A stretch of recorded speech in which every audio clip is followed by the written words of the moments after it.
Je vais parler de l'amitié. Je ne suis pas expert en amitié. Mais l'expérience que j'ai eu à avoir dans la vie m'a permis d'avoir quand même beaucoup, beaucoup de connaissances. Enfin, beaucoup de connaissances, mais beaucoup du tact. Beaucoup de tact et de stratégie. Depuis mon périple dans la quête de la réalisation de mes rêves et objectifs,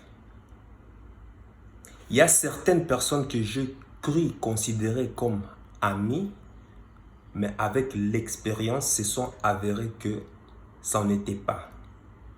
Et puis, j'ai eu à rencontrer d'autres personnes avec qui on n'avait même pas le même point d'intérêt, rien du tout à voir, mais qui se sont avérés être des, je ne sais pas si on peut appeler ça amitié, bon, des partenaires de lutte. Bon, à force de lutter ensemble, il y a un certain lien qui finit par se créer. Mais je ne sais pas si vraiment on appelle ça amitié. Parce que, comme moi d'ailleurs, je le pensais, hein, comme tout le monde, hein, je pensais qu'en fait, pour être ami, on nous a toujours dit, il faut toujours te promener, il faut toujours marcher avec les gens avec qui vous avez les mêmes centres d'intérêt, avec qui vous partagez des trucs en commun, par-ci, par-là et autres. D'un côté, ça peut être bien, mais c'est aussi handicapant. Parce que marcher toujours avec une personne qui pense comme toi, qui réfléchit comme toi, qui est tout le temps d'accord avec tes opinions, ta foi, tes craintes, bref, tout, la totale, ne fait pas de toi un homme complet dans la vie. C'est un grand handicap. Parce que le monde ne tourne pas forcément selon ta manière à toi de voir les choses, selon tes opinions, selon tes croyances. Non. Alors, tu es avec des personnes qui t'aident forcément à voir les choses de la même manière que toi, qui n'ont pas une vie d'ensemble, même de manière opposée, une vie d'ensemble 350 degrés, crois-moi, tu cours un grand risque, un très grand risque. Et c'est comme ça que je vis beaucoup de gens, à la limite, s'entretuer. Et qui continuent encore aujourd'hui à s'entretuer. Parce que ami ne veut pas dire forcément, comment on appelle ça, être en accord avec les croyances, être en accord avec les opinions. Non. Moi, j'ai des personnes que je considère comme amis, mais on est totalement opposés dans tout. En fait, vu qu'on est totalement opposés dans tout, moi, ça me permet, moi, de voir, enfin, c'est ce qu'on appelle la stratégie. Ça me permet, moi, de voir au travers de leurs opinions, au travers de leurs pensées, ça me permet, moi, de voir le monde différemment, afin de pouvoir m'adapter. Ça peut être dans le business, ça peut être aussi dans la relation. Imaginez par exemple dans un des business, l'événement par exemple, l'événement, la danse, tout et consort. C'est là où tu vois le plus la cruauté même de l'être humain en fait. C'est là où tu vois même l'expression qu'on dit que l'être humain en fait est un animal. Voir comment l'être humain agit. Écoute, analyse les animaux. Tu comprendras comment est l'être humain. Dans la nature, c'est simple. Ce n'est que centre d'intérêt, point barre. Tu verras, il y a certains animaux qui ne sont même pas de la même espèce, mais par stratégie, ils sont obligés de cohabiter ensemble. Pourquoi? Parce que l'un, lui permet de pouvoir subvenir à un besoin quelconque. Et parce que tu subviens à ces besoins, ok, ben voilà, moi je te facilite la tâche. C'est pour cela que tu verras qu'il y a parfois des aigles, par exemple, qui cohabitent avec certains animaux, mais qui n'ont rien à voir, même pas de la même espèce. Ou bien tu peux voir, par exemple, des baleines ou des requins qui ont tendance à faire marcher ensemble avec des petits animaux, même pas de la même espèce, quoi, en fait. Mais comment est-ce que ces animaux font pour cohabiter ensemble? Tu vois, c'est une question de stratégie. Et même beaucoup d'humains, enfin beaucoup de nous, enfin nous les humains, on se trompe parce qu'on croit pouvoir rencontrer une personne qui nous fait se sentir bien et on croit que cette personne directement est un ami. C'est faux. Moi, c'est mon expérience à moi. Pourquoi est-ce que je te l'ai dit? Parce que j'ai eu des coups durs. J'ai hébergé des gens chez moi. Chez moi, des gens que j'ai considérés comme amis. Mais qui, ces mêmes personnes, avaient des idées obscures. Tu héberges une personne chez toi, mais la personne a des intentions obscures sur ta copine, sur ta relation. Tu viens aider une personne à pouvoir s'en sortir pour quelque chose. Non, mais la personne voit en toi la jalousie. Pourquoi? Pourquoi ça marche chez toi? Ce n'est pas normal que une personne puisse contrôler la moitié de la Belgique en termes de cours. Ce n'est pas normal. Et c'est comme ça que je me suis retrouvé à recevoir des couteaux dans les dents. Des personnes que j'ai hébergées chez moi ont été les premiers qui ont précipité mon couple dans les abîmes de l'enfer. Les personnes que j'ai hébergées chez moi, que j'ai nourries, bon, nourrir, ça ne veut pas dire, enfin, quand je dis nourrir, c'est-à-dire, c'est pas que ces personnes avaient du mal à se nourrir ou à se procurer de la nourriture. Non, rien à voir. En fait, ça veut dire que ces personnes, à un certain moment de leur vie, se sont retrouvées dans les difficultés. Donc voilà, ils avaient besoin d'assistance, notamment un peu d'argent pour pouvoir pallier à des besoins primaires. Hein, c'est nourrir, c'est vêtir, tout et consort. Je les ai hébergés, je les ai nourris. En fait, je vais dire ça en fait. Des personnes qui avaient le problème des sous, je les ai aidés à leur prêtant de l'argent.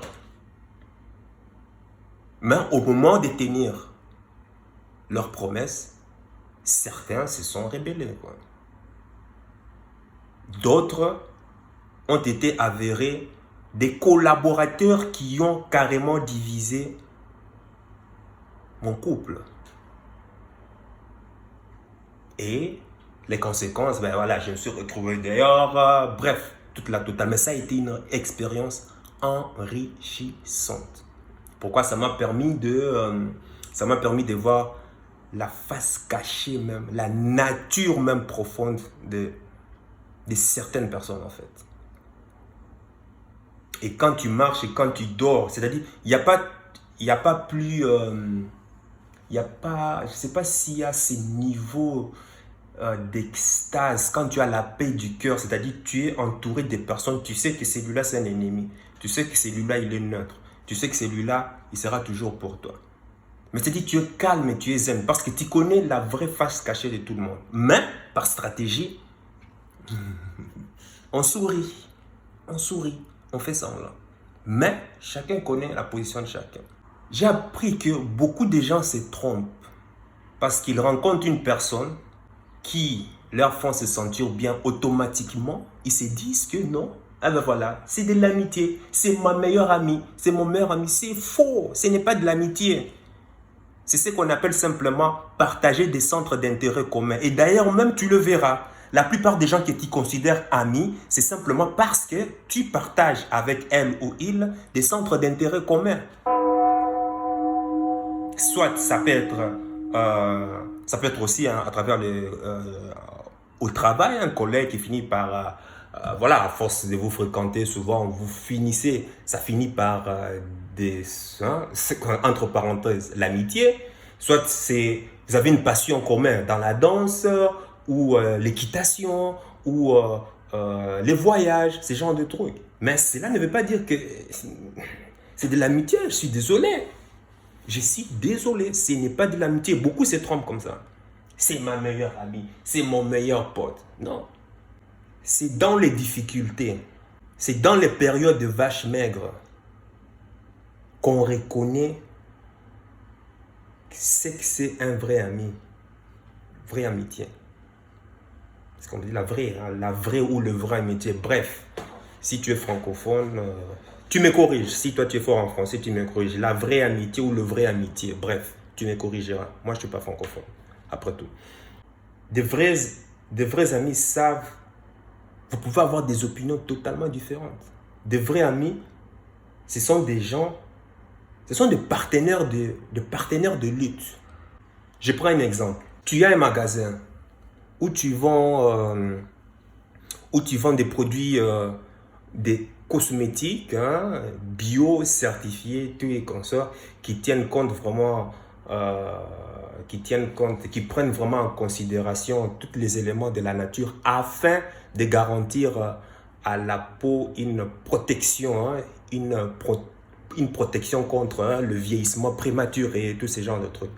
Tu as ce genre de magasin et tu as tes amis qui, eux, préfèrent aller acheter leurs produits dans des magasins bidons, si je ne peux pas, et ces produits qui, justement, affectent, comment on appelle ça, affectent leur santé, ces produits qui détruisent carrément leur peau. Alors que toi, tu as ces magasins qui permettent justement comment on appelle ça, qui permettent justement de pallier à ces problèmes.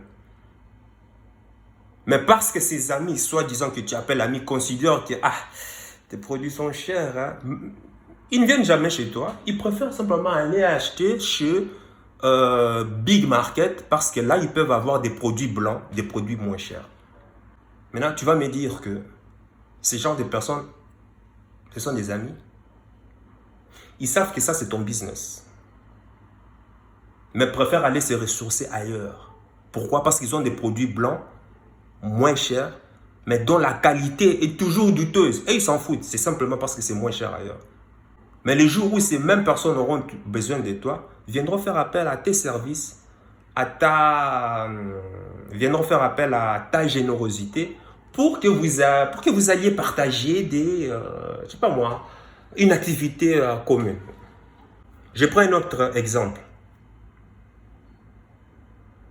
Imaginons que une personne est mariée. Bon, je prends le cas de Lindsay. Lindsay est mariée avec son homme, qui a des amis et autres. Et par hasard, le mari de Lindsay décède. Et pendant l'enterrement, ces 2-3 amis commencent déjà à avoir des regards suspicieux sur Lindsay. Lindsay, bon, t'es encore très belle, t'es encore fraîche, tu t'entretiens bien, tu es belle, ton mari est mort. Ben, comme c'était un ami, moi je vais prendre la relève. Donc imagine quelqu'un que tu considères comme ami qui a ce genre de pensée, quoi, en fait. Donc tu viens de mourir pendant l'enterrement, mais la personne a déjà des regards suspicieux sur ta femme. Mais c'est ça l'amitié. Mais la personne justifie cela par amitié. Faut pas qu'un autre homme puisse venir te pécher. Donc ça va rester entre nous, entre la clique. C'est ça l'amitié. Je donne simplement ces 2 exemples. Je ne vais pas aller plus loin. Hein. Il y a plein d'exemples. Et ces exemples que je te donne, ce sont des cas qui ont été... c'est des cas prouvés, hein, concrets. Donc, t'appelles ça ami.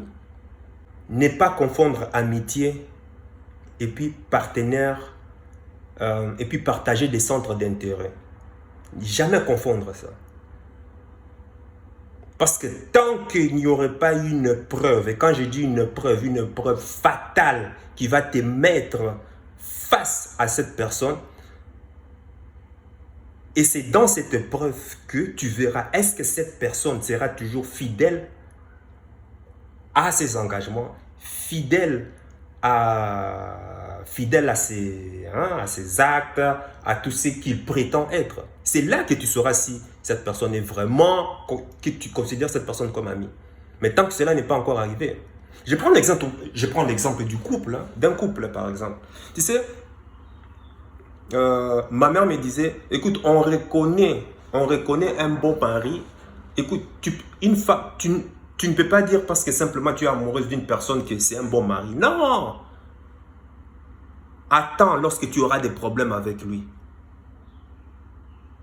Sera-t-il toujours fidèle à tes actes, enfin à ses actes, à ses engagements? Je veux dire par exemple, s'il avait l'habitude de te servir le petit déjeuner au lit tous les matins, maintenant le jour où vous vous disputez, continuera-t-il toujours à le faire ou pas? S'il avait l'habitude de cuisiner pour toi, les jours où vous vous disputez, vous êtes en colère, vous vous déchirez, restera-t-il toujours fidèle à ses petits actes, à ses petits engagements quotidiens dont il avait l'habitude d'avoir envers toi quand tout allait bien? C'est là que tu reconnais si une personne est bonne ou pas. Ce n'est pas simplement contre les hommes, même les femmes aussi. Et j'ai été surpris, malheureusement, dans 99% des cas, si ce n'est pas 99,9% des cas, c'est que les gens prétendent, oui, moi je suis comme ça, moi je fais ça, je vais toujours te supporter. Oui, quand tout va bien et quand tout ne va pas bien. Seras-tu toujours la même personne ou pas? Ah. Les gens n'aiment pas la vérité. Les gens veulent simplement qu'on leur dise des choses qui leur font sentir bien, pour leur ego, c'est tout. Parce que par la vérité, ne crois pas t'attendre à des choses qui va te permettre de dormir sur tes deux oreilles, hein, confortablement. Non. La vérité peut être des propos qui sont très choquants. Et c'est cette douleur que les gens ne veulent pas. Or, c'est justement dans la difficulté. Comme on dit, j'ai toujours l'habitude de dire que c'est dans la difficulté que se construit un homme de valeur. Un homme de valeur se construit dans les difficultés. Mais bref, ça c'est un autre sujet. Je prends le cas de les croyants. Vous les croyants, là, vous les croyants. Musulmans, chrétiens, tout et comme ça. Est-ce que tu sais que même Dieu, enfin si je me réfère comment on appelle ça, à la Bible ou au Coran, même Dieu a créé l'homme par intérêt. Pourquoi? Pour que l'être humain puisse pouvoir les louer. C'est par intérêt. Oui. C'est par intérêt. Je t'ai fait, je suis un Dieu jaloux, tu ne loueras point d'autre Dieu, tu ne loueras que moi. Tu ne te prosterneras que devant moi. C'est par intérêt. Ta relation avec ton homme, là, c'est par intérêt. Tu crois quoi? Déjà la preuve. L'INSEE qui se plaint, les filles qui ressemblent au l'INSEE, là, hein, l'INSEE. Quand tu n'as pas l'attention, quand tu n'as pas le quality time dont tu es tout le temps en train de revendiquer, qu'est-ce que tu fais? Tu pètes un câble, non? Avant, tu étais douce et après, c'est fini, hein? Tu deviens un croco. Donc, ce qui veut dire que quand tes intérêts ne sont pas rassurés, qu'est-ce que tu fais? Eh bien, tu te braques. Tu montres tes dents de diablesse. Ben, c'est vrai, hein? Donc, ça veut dire que même ton rapprochement, ton lien avec ton homme ou ta femme, c'est fait par intérêt. C'est fait par intérêt. Même Dieu qui a créé l'homme, c'est par intérêt, pour son adoration à lui. Et maintenant, toi, tu veux me dire, non, c'est fake, notre truc, c'est pur, notre truc, c'est Miss Machin. Non, tu te trompes. Tu te trompes. Écoute, moi, c'est que je te dis, pour moi, je ne fais que constater la réalité. Les politiquement corrects, c'est pas moi. Moi, je te dis simplement la vérité. Simple, hein? Et c'est de l'expérience vécue. Ce n'est pas simplement mon expérience parce que je ne suis pas le centre de l'univers. Mais ce sont des expériences aussi que j'ai aussi observées avec d'autres personnes. Alors je l'ai dit. Dieu a créé l'homme par intérêt, pour son adoration personnelle à lui. Si même Dieu fait par intérêt, alors à plus forte raison la relation homme et femme. Bon, d'un autre côté, malgré ça, il a laissé à l'être humain le libre arbitre de pouvoir choisir. Pour éviter qu'il y ait ces débordements, qu'il y ait cet abus de pouvoir utiliser ta personne en vue de mon adoration, en vue de mon intérêt personnel. Ce qui a été bien avec Dieu, au moins, il a laissé le libre arbitre à l'homme de pouvoir choisir. Réfléchir. Maintenant, entre nous, les relations humaines, qu'est-ce qui fait que cette amitié ne puisse pas dévier vers ce qu'on appelle l'utilisation excessive de ta personne en vue de mes intérêts personnels. Il y a ce qu'on appelle, c'est la morale, qui permet de ne pas aller dans la déviance. C'est la moralité de la personne, qui permet de rétablir, non, à un certain moment, il ne faut pas déborder. À un certain moment, donc ça permet de mettre vraiment le cadre en vue de pouvoir donner aux deux protagonistes, hein, les deux personnes, satisfaction ou bien jouissance, c'est un peu trop parlant. En tout cas, que toute personne puisse se retrouver, au fait, dans une relation quelconque. La moralité. C'est pour ça que je dis toujours, hein, c'est dans les difficultés que tu connaîtras si réellement cette personne est ton ami ou pas. Si tu as un business, tu es en train de crapauter les chantiers inhospitaliers de la vie dans le but de pouvoir t'en sortir, dans le but de pouvoir amener une vision. Tu verras qu'ils seront toujours là pour pouvoir te soutenir. Et quand je dis soutien, beaucoup de gens croient par soutien, il y a aussi ça. Quand je dis, oh non, je te soutiens, tu me soutiens quoi, avec des mots. Moi, je vais manger tes mots. Ou je te soutiens. Tu vois ça généralement sur les réseaux sociaux. Ah, je te soutiens, on t'envoie de là. Courage, courage, courage, courage, courage. Mais en même temps, toi, tu es en train de tomber. Toi, tu es en train de couler. Courage, courage. Et voilà moi des gens. Non. Les vrais, hein. Les vrais. En tout cas, il n'y a que les vrais qui vont se reconnaître. En tout cas, les vrais sont capables même de pouvoir, s'il faut déstabiliser leur structure, leur manière d'être, envie de pouvoir te venir en aide, ils vont le faire. Si c'est réellement tes amis, en fait. Donc, il faut faire très attention avec les personnes avec qui tu circules. Parce que moi, chez moi, de toute façon, quand même, l'amitié n'est jamais constante, l'amitié n'est jamais éternelle. Non, je vais toujours remettre en cause. Il faut toujours réévaluer. Est-ce que cette personne, parce que tu peux être aujourd'hui, tu peux être en accord avec moi, demain tu peux changer. Hein? Ah oui, il faut connaître ça. On voit ça chez les politiciens, on voit ça dans le monde du show business. Par intérêt, des personnes qui étaient aujourd'hui au maire ensemble, on vit ensemble, et demain qui deviennent des ennemis, des ennemis prêts à déchirer. Donc voilà pourquoi il faut toujours remettre l'amitié d'une personne en cause. Toujours, je dis bien toujours. Sinon, le jour où tu vas te faire avoir, ne va pas commencer à blâmer les gens. Oh, les gens sont comme... Non, c'est ta faute à toi. Tu aurais dû être prévoyant. Voilà pourquoi on a mis en toi un cerveau. Un cerveau, c'est fait pour ça. L'amitié, c'est stratégique. Il faut être stratégique dans la vie. Il y a un grand homme sage qui disait que la vie n'a pas qu'une seule formule. Je ne sais même plus comment il s'appelle. C'est un Africain. Il disait que la vie n'a pas qu'une seule formule. Il y a plusieurs formules, il y a plusieurs possibilités possibles. Donc, ce qui veut dire que si tu as toujours l'habitude de voir la personne qui te considère comme amie toujours d'une seule face, en fait, tu es en train même de te tirer une balle dans le pied sans que tu le saches, en fait. Mais, comme les gens ne veulent pas entendre la vérité, préfèrent toujours se réconforter avec des paroles, des mots, des opinions qui vont leur faire se sentir bien pour leur ego personnel. Ah ben voilà, on préfère simplement se figer à cette image-là. Oh non, c'est ma pote, c'est par là et autres. Donc, c'était juste ma pensée du jour concernant cette particularité des relations humaines. Et puis, bon, toi, dis-moi, qu'est-ce que toi t'en penses? Peut-être que tu as un avis différent. Dis-moi, qu'est-ce que tu en penses? Donc, nous sommes adultes, hein, restons courtois, restons respectueux. Et puis, mets ton commentaire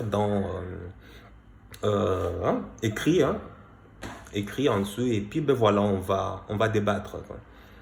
Et puis sache que ton cœur, c'est déjà ce que ton cerveau essaye de comprendre. Michaelis Matamba, pour te servir.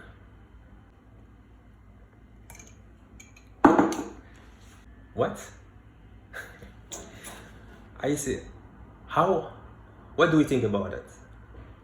Can you speak French or not? Do you understand? Ah, cool. You have to tell me now. What do you think about that?